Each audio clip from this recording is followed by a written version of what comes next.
عزیز ساتھیوں،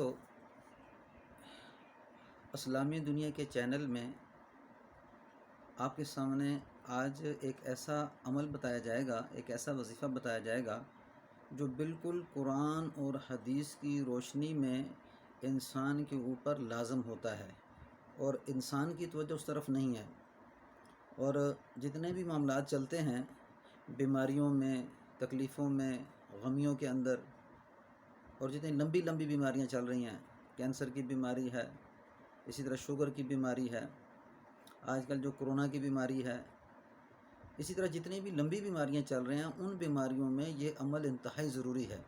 اور اللہ کی شان کہ اس عمل کے کرنے سے وہ انسان اس تکلیف سے نجات پا جاتا ہے، اور اس کا وعدہ اللہ نے خود قرآن مجید میں دیا ہے۔ تو اس میں عظیم بڑا ایک واقعہ ہے حضرت یونس علیہ السلام کا۔ اس واقعہ کے اندر اللہ سبحانہ وتعالیٰ قرآن مجید کے اندر فرماتے ہیں وَظَنُّونِ ذَهَبَ مُغَاضِبًا فَظَنَّ أَن لَّن نَّقْدِرَ عَلَيْهِ فَنَادَىٰ فِي الظُّلُمَاتِ أَن لَّا إِلَٰهَ إِلَّا أَنتَ سُبْحَانَكَ إِنِّي كُنتُ مِنَ الظَّالِمِينَ۔ وہ فنادہ فی الظلمات کے پیغمبر یونس علیہ السلام طریقوں میں پکارنے لگے۔ جس وقت وہ مچھلی کے پیٹ میں چلے گئے تو مچھلی کے پیٹ میں جانے کے بعد اب ظاہری اسباب یہ ہیں کہ ایک انسان جب مچھلی کے پیٹ میں چلا جائے تو مچھلی کے پیٹ سے نکلنے کے لیے اسے کس چیز کی ضرورت ہے؟ سب سے پہلے اسے یہ معلوم کرنا ہے کہ وہ انسان کون سی مچھلی کے پیٹ میں ہے۔ ہزاروں مچھلیاں سمندر میں ہیں، لیکن یہ معلوم کرنا انتہائی دشوار ہو جائے گا کہ وہ انسان کون سی مچھلی کے پیٹ میں ہے۔ دوسری بات کہ اس مچھلی کے پیٹ سے نکلنے کے لیے آپ کو جال پھینکنا پڑے گا، پھر مچھلی کو پکڑنا پڑے گا اور پھر مچھلی کے پیٹ کو کاٹنا پڑے گا۔ لیکن قربان جائیں اللہ سبحانہ وتعالیٰ کی ذات پہ کہ ایک دو ظاہری اسباب ہیں، ایک باطنی اسباب ہیں۔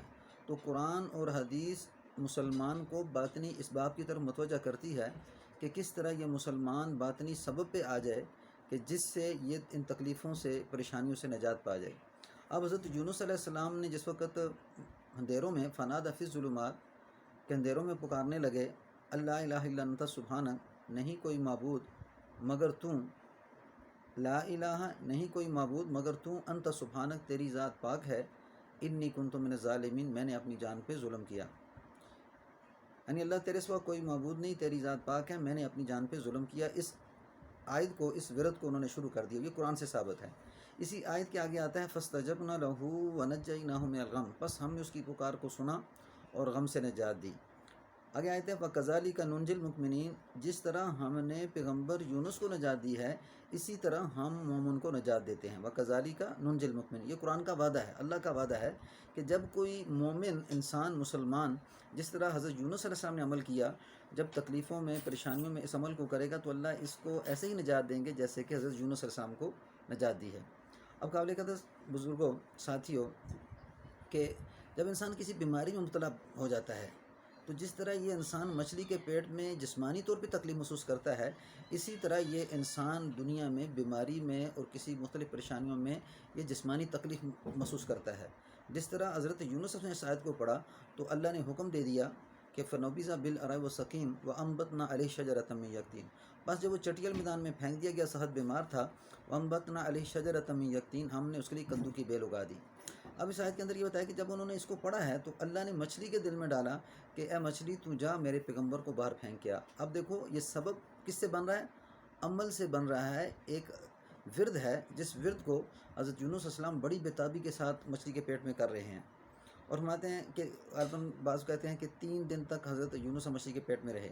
لیکن جب انسان کسی بیماری میں مبتلا ہوتا ہے تو انسان اس ورد کو شروع کرتا ہے تو جلدی نکل نہیں رہا، تو وہ سمجھتا ہے کہ اس ورد کے کرنے سے کیا ہوتا ہے، کیونکہ انسان کی ازمائش ہے۔ تو اس ازمائش میں حضرت یونس علیہ السلام کی جو ازمائش ہوئی وہ 3 دن تک ہوئی۔ اب اگر جیسے ہی انہوں نے ورد شروع کیا تھا تو پہلے ہی دن مچھلی کے پیٹ سے باہر آ جاتے، لیکن پہلے دن مچھلی کے پیٹ سے باہر نہیں آئے۔ پھر دوسرا دن گزرا، پھر تیسرے دن اللہ نے حکم دیا مچھلی کو کہ تم حضرت یونس علیہ السلام کو باہر پھینکیا۔ جس وقت باہر پھینکا تو پھر وہاں پہ آیت ہے وَأَنبَتْنَا عَلَيْهِ شَجَرَةً مِّن يَقْطِينٍ، ہم نے اس کے لیے وہاں پہ کدو کی بیل اگا دی۔ اب کتنے سبب پیدا ہوئے؟ ایک مچھلی کے پیٹ سے باہر نکلنا اور دوسرا کدو کی بیل کا اگنا۔ اب کدو کے بیل کے اگنے سے 2 سبب پیدا ہوئے ہیں۔ ایک سبب کہ کدو کے پتوں کے سائے کے نیچے انہوں نے اپنے جسم کو ڈھانپا ہے تاکہ وہ سورج کی روشنی سے تکلیف سے بچ جائیں، اور پھر انہوں نے کدو کھانا شروع کیا ہے۔ اب دیکھیں مچھلی کے پیٹ سے باہر نکلنا ایک سبب، کدو کی بیل کا اگنا دوسرا سبب، کدو کے پتوں کا سایہ بننا تیسرا سبب، اور چوتھا سبب کدو کی بیل کے ساتھ کدو کا لگنا، کدو غذا بنی۔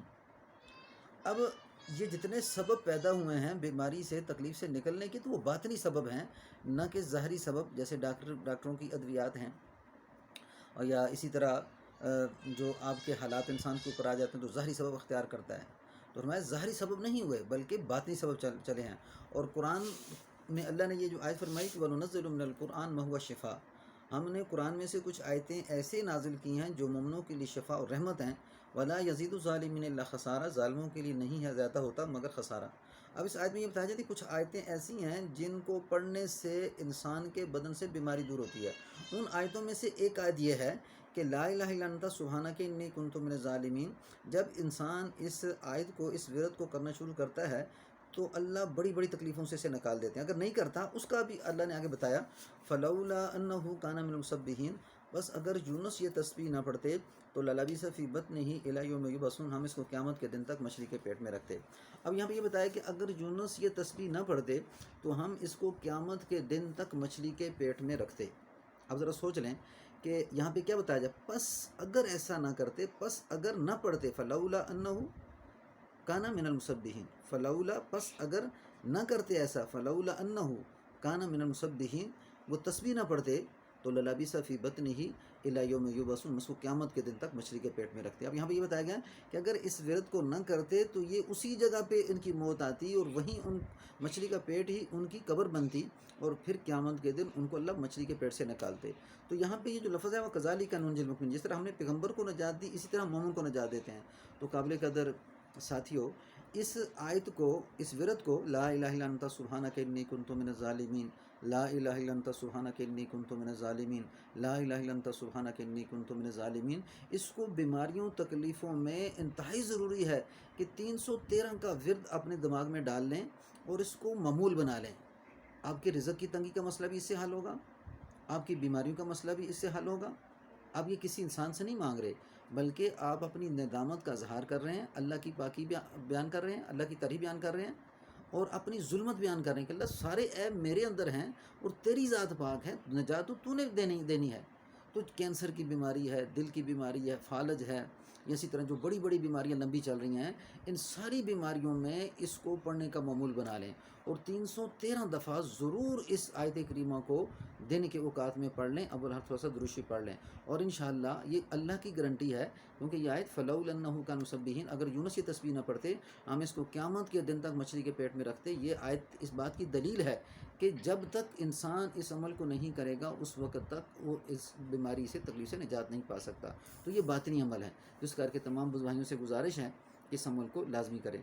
آپ کو ویڈیو اچھی لگے تو چینل کو سبسکرائب بھی کر لیں اور اپنے ساتھیوں کے ساتھ شیئر بھی کر دیں، بیل آئیکن کے بٹن کو بھی دبا دیں تاکہ آنے والی ویڈیو آپ کے پاس میری پہنچتی رہیں۔